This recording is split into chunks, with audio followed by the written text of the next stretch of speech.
Foi um debate do jeito que o diabo gosta. O professor Sabino agiu corretamente? Assistindo diversas vezes o debate em questão, eu percebi um detalhe que não vi ninguém comentando e que talvez explique o que realmente ocorreu neste episódio.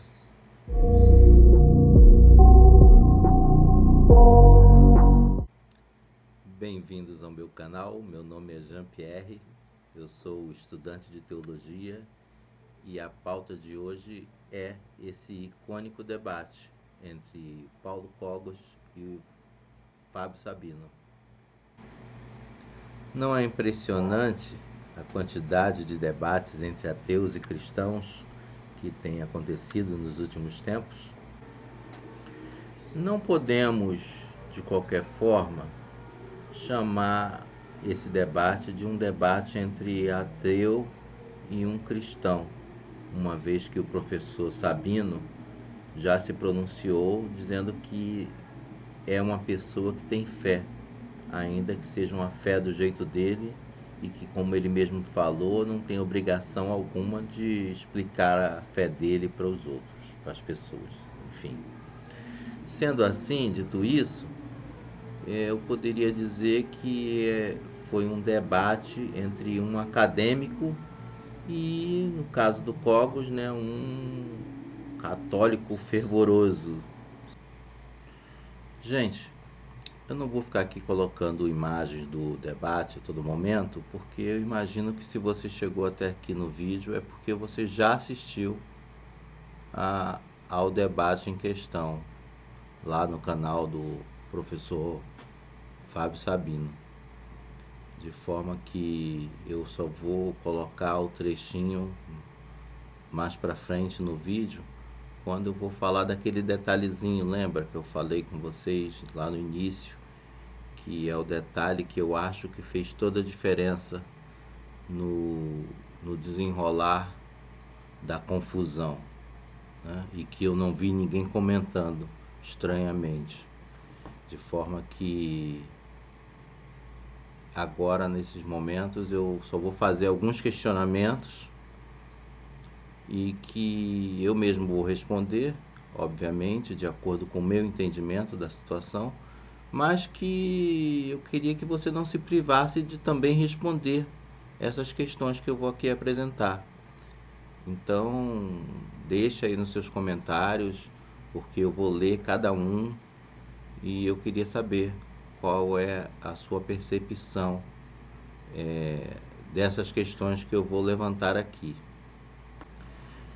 E o primeiro questionamento é o seguinte: você acha que vale a pena realizar debates entre ateus e religiosos? Porque meu primeiro entendimento é negativo, porque eu penso que são opostos irreconciliáveis, né? Como que um religioso vai poder debater com um ateu?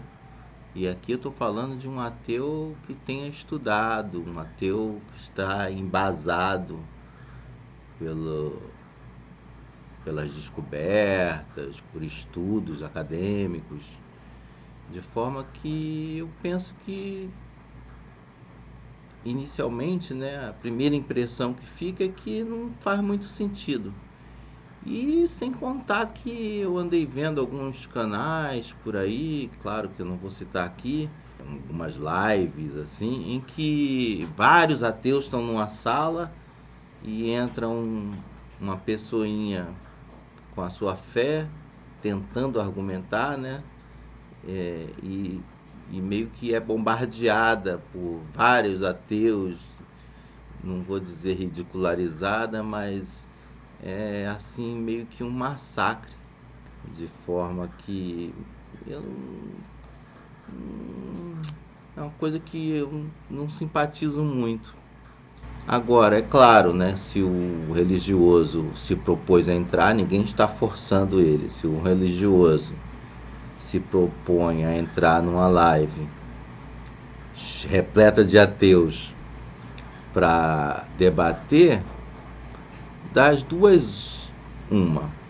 Ou ele já tem algumas dúvidas, está meio que incomodado com alguma questão, o que é um ótimo sinal, que significa que ele já está buscando entender melhor, ou pelo menos analisar o contraditório, né? Ou ele acha, na ilusão dele, que ele vai chegar lá e vai falar alguns versículos da Bíblia, vai defender a sua fé e que vai de repente converter alguém numa live de ateus, né? O que é uma grande tolice, isso não vai acontecer.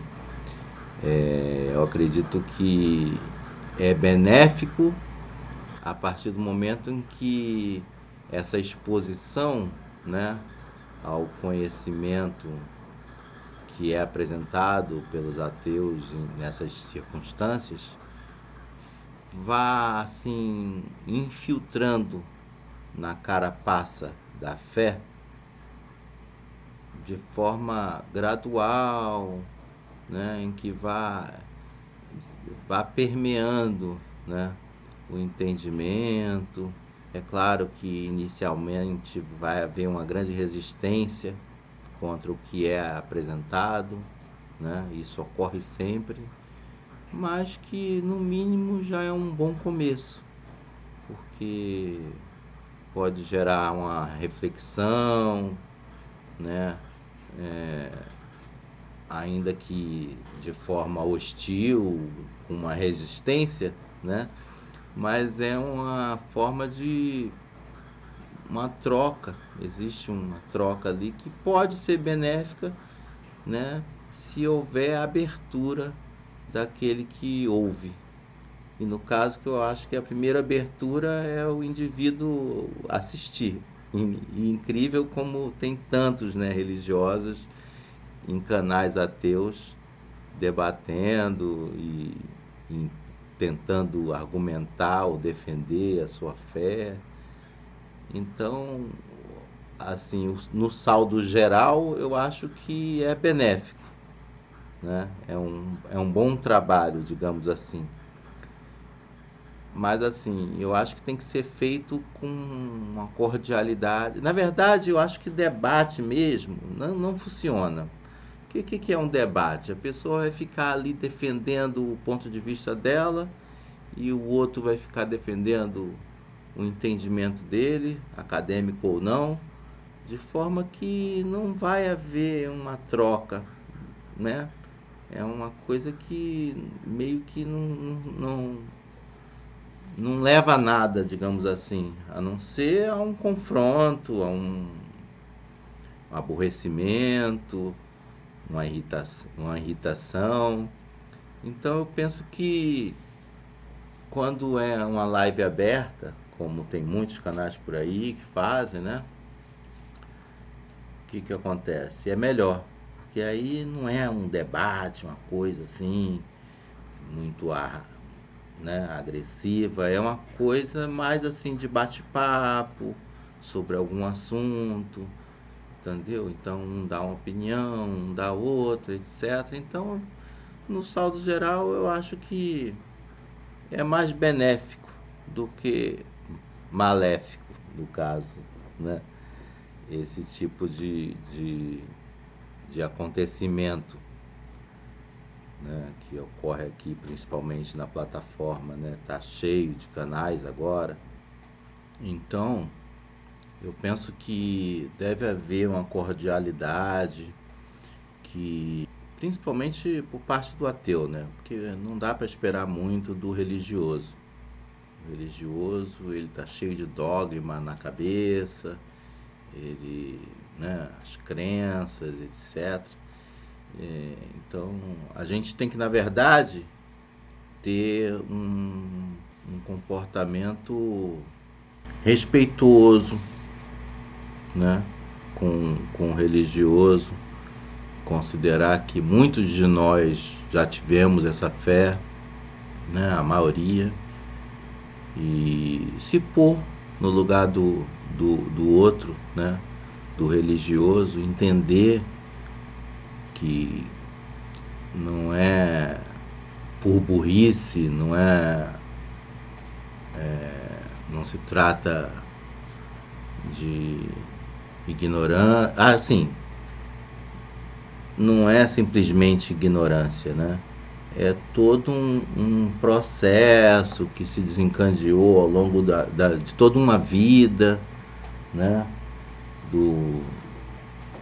Enfim, as pessoas são influenciadas, né, pela religião desde o nascimento. Então, não podem ser culpadas por pensarem, por acreditarem, por sua forma de visão ter sido moldada, né, pela sociedade que a gente vive, que é permeada pelo cristianismo, no caso. Então temos que ter empatia e tentar apresentar sem sarcasmo, sem ridicularização, sabe? Com carinho, com jeitinho, porque eu entendo que é muito difícil, sabe? Eu também já passei por isso. Um dia eu conto a minha trajetória da fé para o ateísmo para vocês. Caso vocês queiram, aproveita e deixa aí no comentário e dá like, por favor, que está começando agora o canal e eu vou precisar muito disso. Então, esse ponto é muito importante, ter uma empatia, né, com o religioso e saber que é muito difícil para ele ver alguém tentando jogar por terra, digamos assim, né, tudo que ele acreditou numa vida inteira, tudo que constitui o seu mundinho. A segunda questão é: o professor Sabino agiu corretamente? Muita gente chegou para mim falando: mas o professor Sabino ofendeu, usou palavras desrespeitosas, no caso de José Corno. Não é questão assim de passar pano, entendeu? Embora eu sou um pouco suspeito para falar, porque eu tenho grande admiração pelo professor Fábio Sabino. Já conheço ele há mais de 10, 11, 15 anos por aí, assim, de acompanhar os vídeos, né? Inclusive um dia eu vou fazer um vídeo aqui, por isso que você deve se inscrever, para que você receba a informação quando esse vídeo sair, sobre os melhores canais para quem busca entendimento verdadeiro sobre a religião, sobre a Bíblia, etc, né? Então vou fazer um vídeo sobre isso. Esse vídeo que você está assistindo agora é o primeiro do canal. Então o professor Fábio Sabino, para mim, é uma pessoa muito especial, né? Por tudo que ele representa, uma espécie assim de pioneirismo nessa temática de desmistificação da fé, da Bíblia, etc. O professor Sabino tem o jeito dele de falar, né? E que assim não seria problema algum a forma como ele fala. Pode soar muito desrespeitoso para um religioso fervoroso, né, como aconteceu no caso do Cogos, mas que é uma bobagem, porque quem tem a visão do professor Sabino, né, não vai se apegar a... né, isso aí é assunto de faculdade. Já vi professores que defendiam que o pai de Jesus era José, se é que essa história aconteceu, né? Então, e se não fosse José, aí piorou mesmo. Aí o professor Sabino está coberto de razão. Vamos supor que a história tenha ocorrido, né? E que não era José, o pai de Jesus. Então, complicadíssimo isso aí.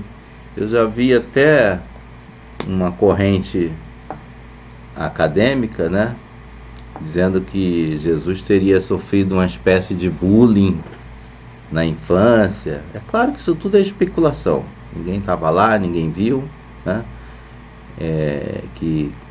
Mas tem uma passagem na Bíblia que eu não tenho agora aqui qual é, e que chama ele, acho que chama ele de filho de Maria.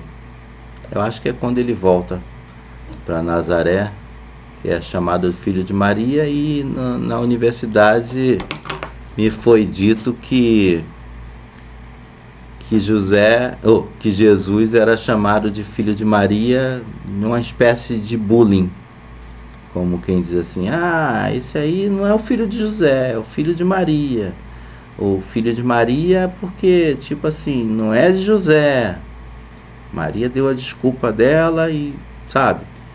Então, isso aí podia ter sido evitado? Poderia, mas é uma característica do professor Sabino, de mais de 10, 14 anos, sei lá quanto tempo faz que ele, eu gostaria até de saber, mas o vídeo mais antigo que eu vi dele no canal dele tem 14 anos. Quer dizer, tem vídeos, por exemplo, do professor Sabino que fala que Moisés era maconheiro, né? Então, choque, né? Então, é o jeito dele falar, né? Agora, o que é mais feroz e desumano? Chamar José de corno ou dizer que a igreja tinha que ter matado mais gente, né? Aí sim temos um problema, porque eu cito aqui, por exemplo, o caso do padre, esqueci o nome do padre. Bom, depois eu coloco aqui o nome do padre. Esqueci. O padre andou fazendo vários debates. Eu simpatizei até bastante com o padre.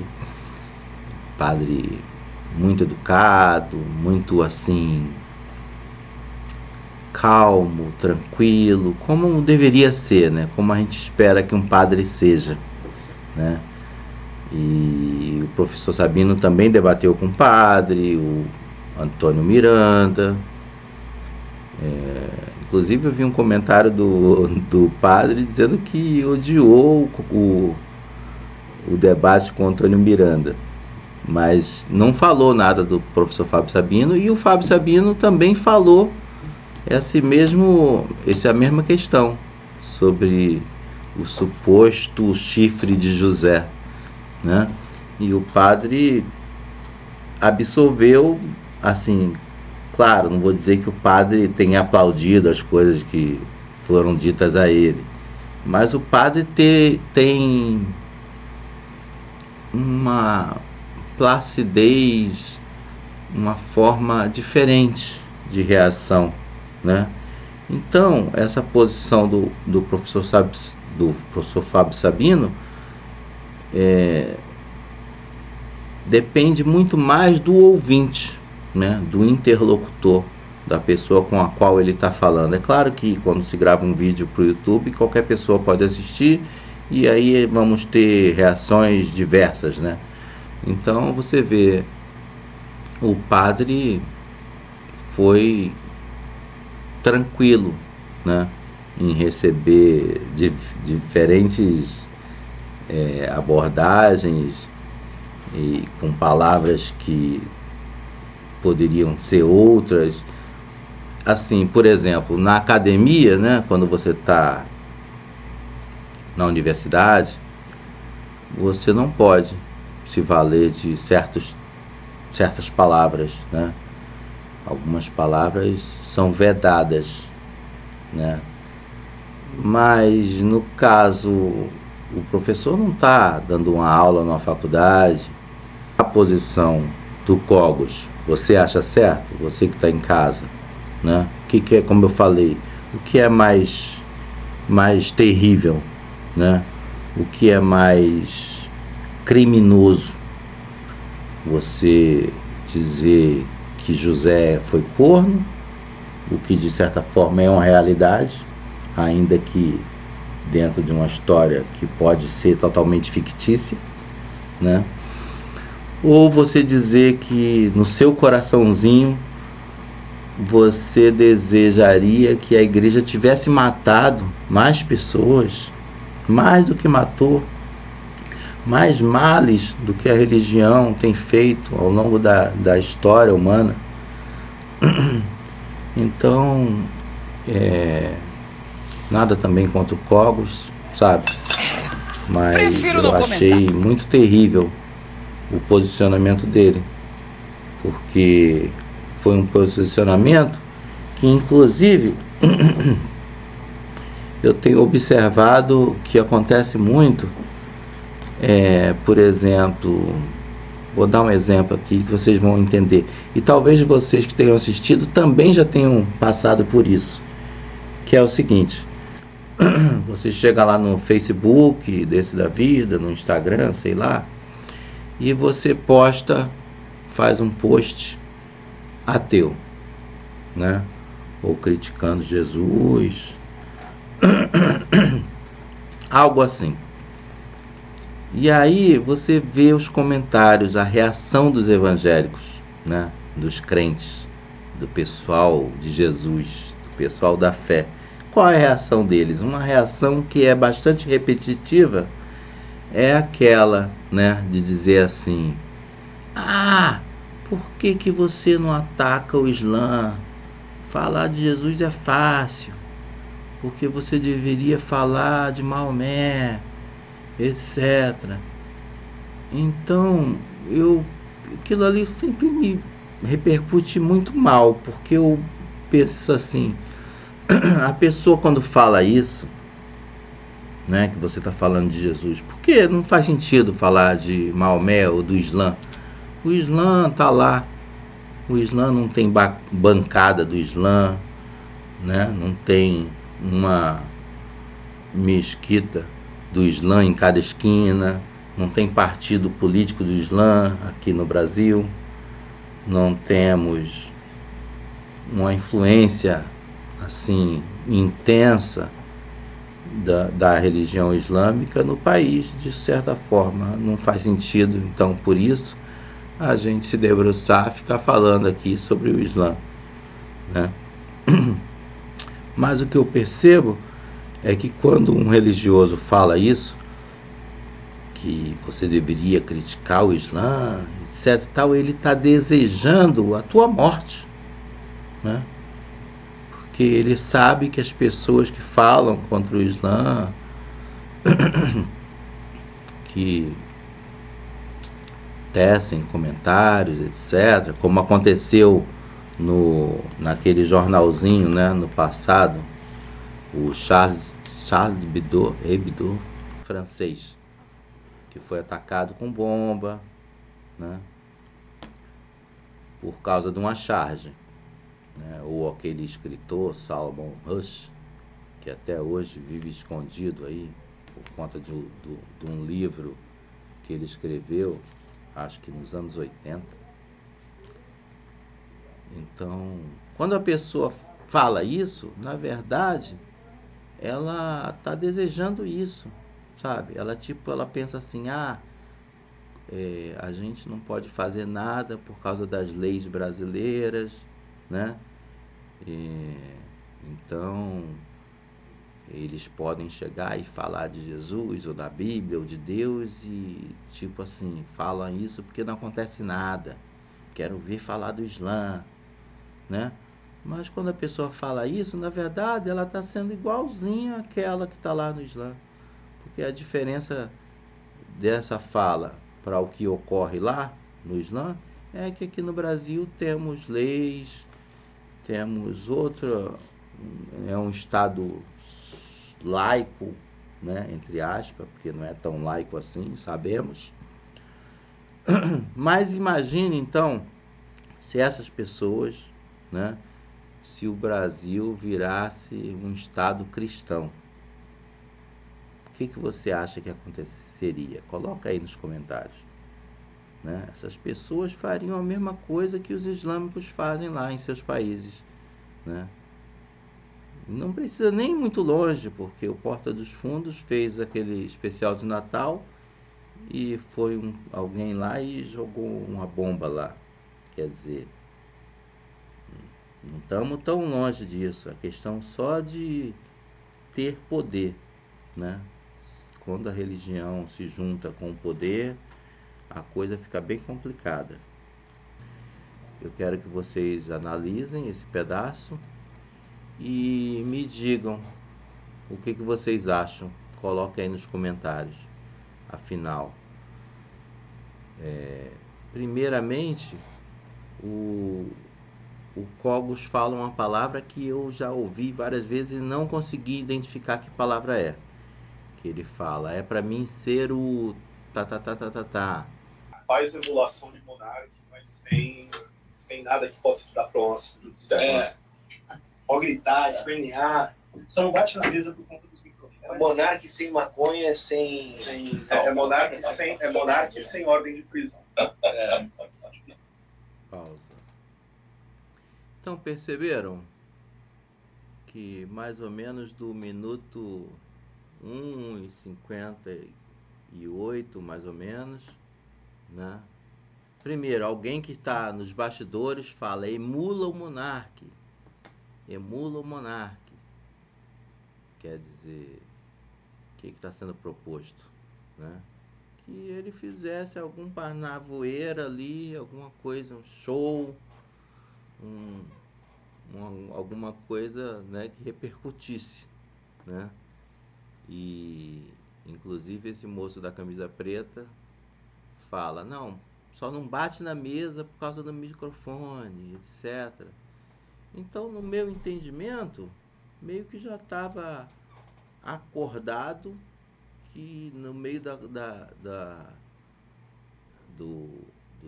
conforme o debate se desenvolvesse, em algum momento ele ia ter uma atitude explosiva.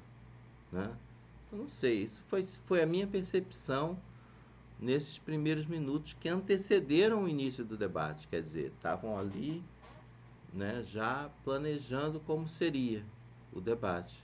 Então, para mim, esses 2-3 minutinhos iniciais, que foram, na verdade, antes do debate começar, especificamente, eles ali já meio que, não vou dizer tramaram, que fica uma coisa muito estranha, mas meio que houve uma prévia do que aconteceria, né?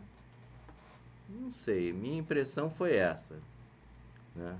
Quando o moço lá dos bastidores fala pro o Cogos para emular o monarca, o que está querendo dizer com isso? Né? O que você acha disso? Será que foi isso mesmo? Será que eu entendi errado? Por favor, escreve aí nos comentários. Eu vou ler cada comentário com atenção. Eu quero muito saber a opinião de vocês. Tá bom? Eu vou ficando por aqui. Não se esqueça de se inscrever, de deixar o like. E até o próximo vídeo.